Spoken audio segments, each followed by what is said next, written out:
Hello, surprise, here I am.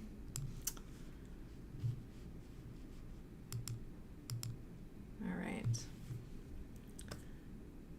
Janet LeBlanc from Paper and Spark going live. Happy April 1st, April Fool's Day. I am attempting to live stream to YouTube, Facebook, Instagram, and a Facebook group. So I'm pretty sure the April Fool's joke is on me because I don't fully see how this will successfully live stream to all 4 places at once. But I wanted to go live to announce that doors to the Get Legit Toolkit are open until Wednesday night.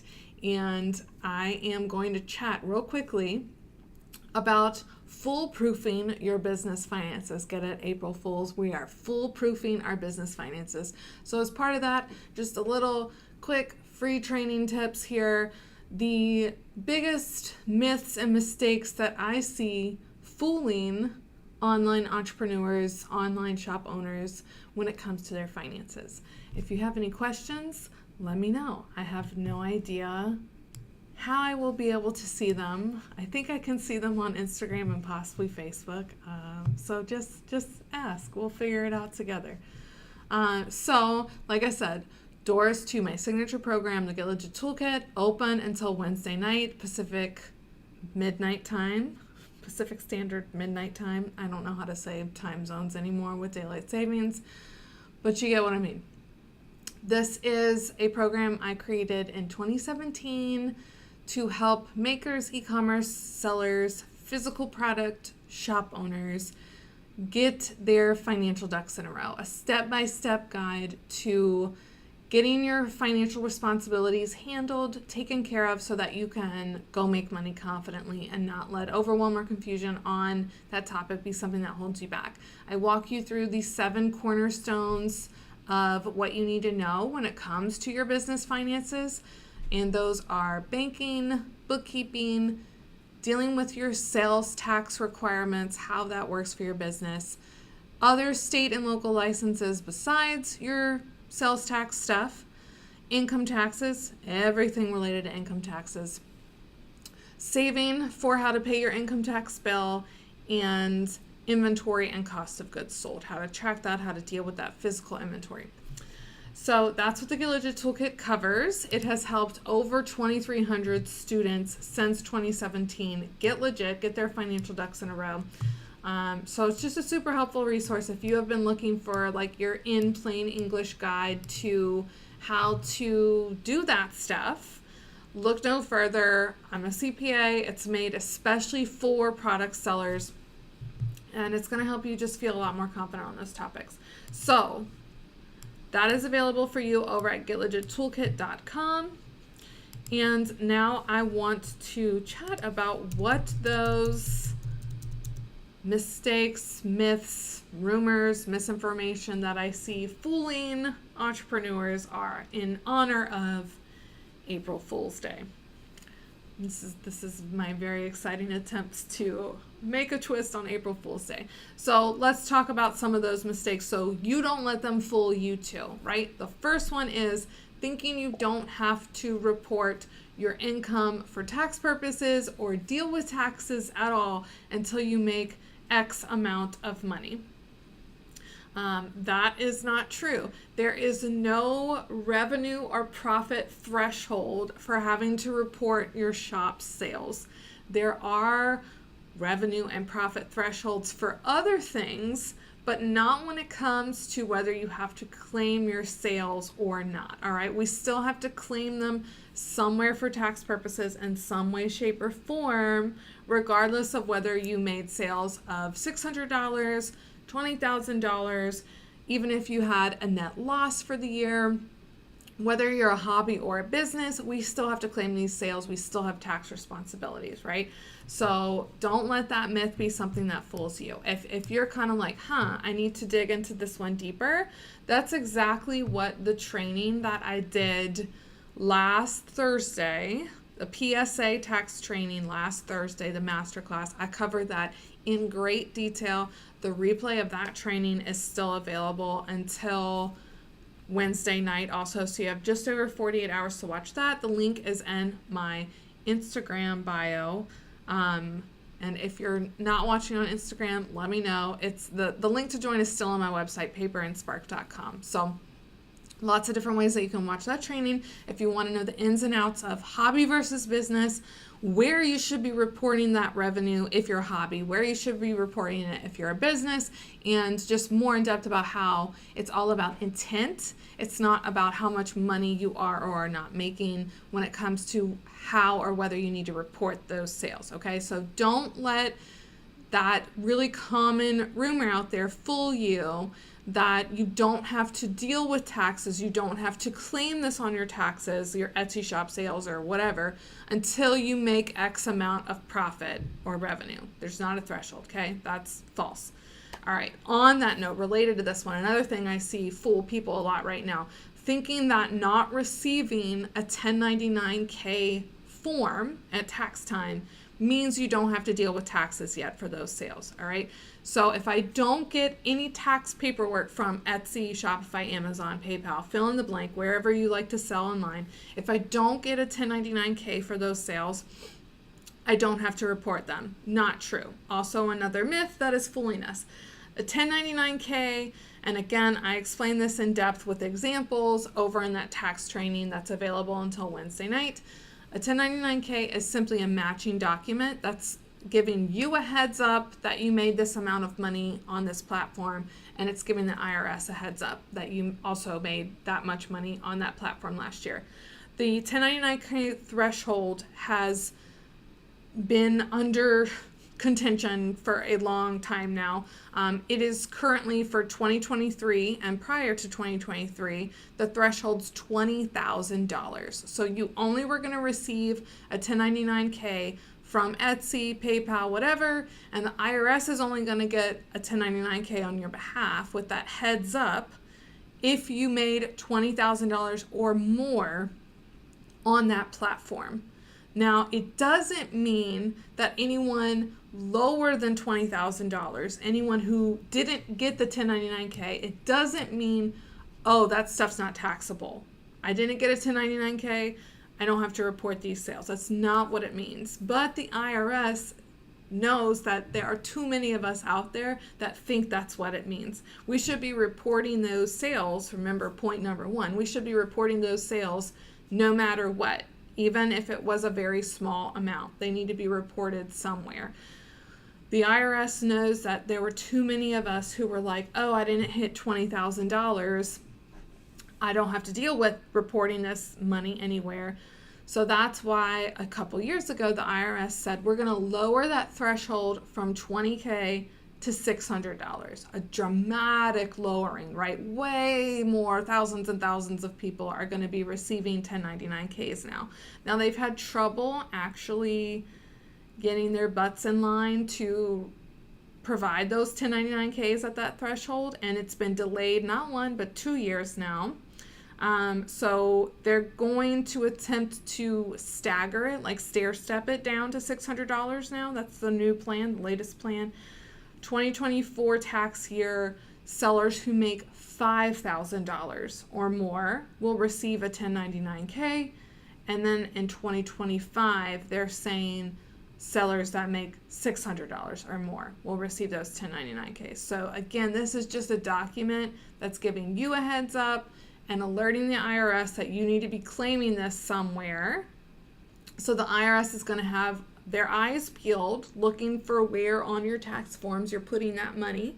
Should have been putting it there all along, but now we're hoping it's more on your radar and fewer of us are going to underreport, right? That's the IRS's goal. So just know it's going to be harder for you to fly under the radar if you were doing that intentionally or unintentionally, or maybe you're just new and you didn't have any sales in those prior years. Just know that that's what's up, what's going on. And it is also where we get some of the misinformation from these threshold amounts, those dollar amounts. But like I said, they don't really mean anything other than that you're going to get this particular form in the mail.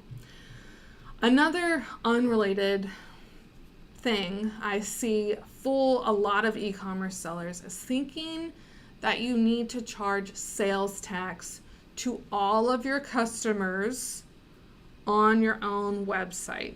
All right. So sales tax is a topic that I cover in depth in the Get Legit Toolkit because it is very complicated. There are different rules for your individual business. There are different rules for marketplace facilitators like Etsy and Amazon.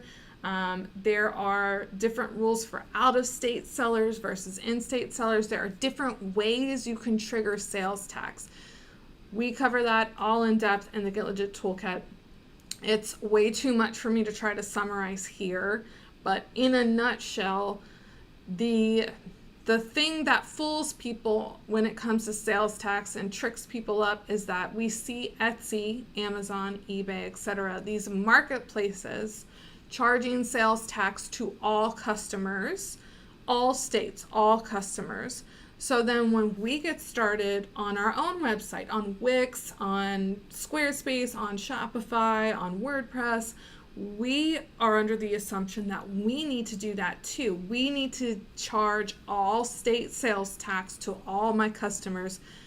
I have to go get some complicated software. How am I possibly going to do that?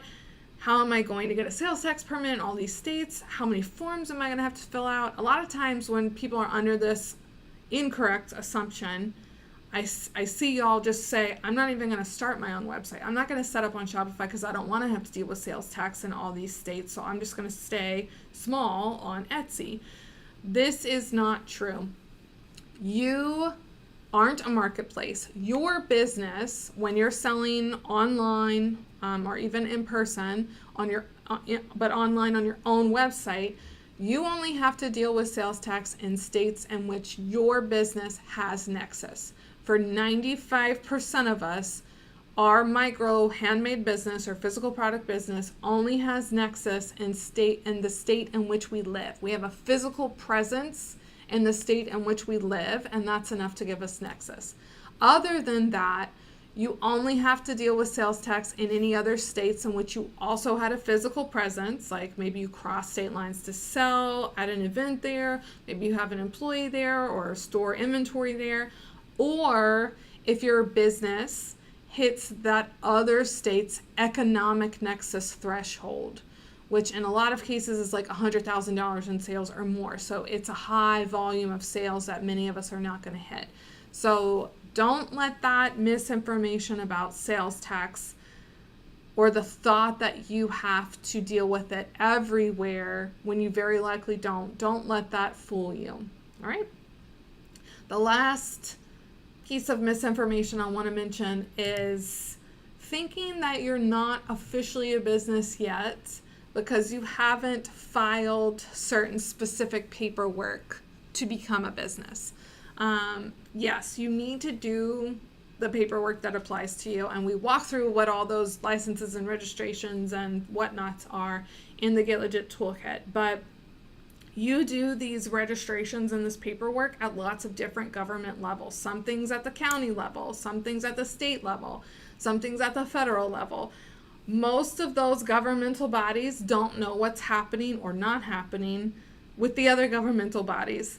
And what I want you to know is that the federal government, the IRS, the people doing your federal income taxes, they don't care about what you have done or not done when it comes to registering your business at any other level.